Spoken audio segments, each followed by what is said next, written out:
madaxweynaha jamhuuriyadda federaalka ee Soomaaliya mudane Maxamed Cabdullaahi Farmaajo ayaa hambalyo ku aadan ciida Carafo u diray shacabka Soomaaliyeed iyo muslimiinta caalamka ee u dabaaldegaya farxadda ciidan. Madaxweynaha ayaa tilmaamay fadliga ay leeyihiin maalmaha barakeysan ee ciida Carafo waxa uuna ku bogaadiyay dadka Soomaaliyeed in ay iskaalmeeyaan kana shaqeeyaan danta guud oo amnigu ugu horeeyo. Bismillahir Rahmanir Rahim. Assalaamu calaykum waraxmatullaahi wabarakaatuh. ciid wanaagsan. Waxaan ugu hambaleynayaa dhammaan ummadda Soomaaliyeed iyo muslimiinta caalamka munaasabadan barakeysan ee ciida Carafo oo ah mid ku weyn diinteena iyo dhaqankeena suuban. Maalmahan barakeysan ee ciida Carafo waa maalmo ku suntan khayrka iyo cibaadada iyadoo dadka muslimiinta ah ay ku howlan yihiin gudashada waajibaadka xajka walow sanadkan aysan u suurtagelin muslimiin badan inay gutaan waajibaadka diiniga ah sababo caafimaad oo la xiriira cudurka safmarka ah ee COVID-19.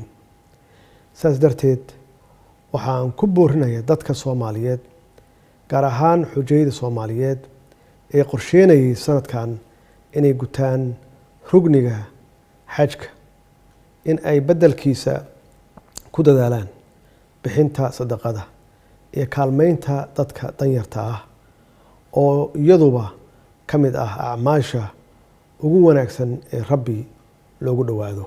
Madaxweyne Maxamed Cabdullaahi Farmaajo ayaa fariin iyo hambalyo gaar ah u diray ciidamada qalabka sida. Madaxweyne Maxamed Cabdullaahi Farmaajo ayaa ummadda Soomaaliyeed u rajeeyay in ay sanadkan sanadkiisa ku gaaraan horumar, barwaaqo, amni iyo isku duubni isagoona ku dhiirigeliyay dib u dhiska dalka, xoojinta dowladnimada iyo la dagaalanka argagixisada.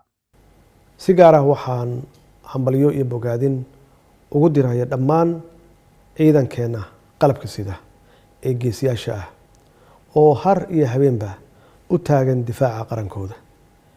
Gaar ahaan waxaan hambalyo iyo bogaadin aan u dirayaa halyeeyadeena ku qaadanaya maalmahan barakeysan furimada dagaalka iyo xarumaha difaaca dalka.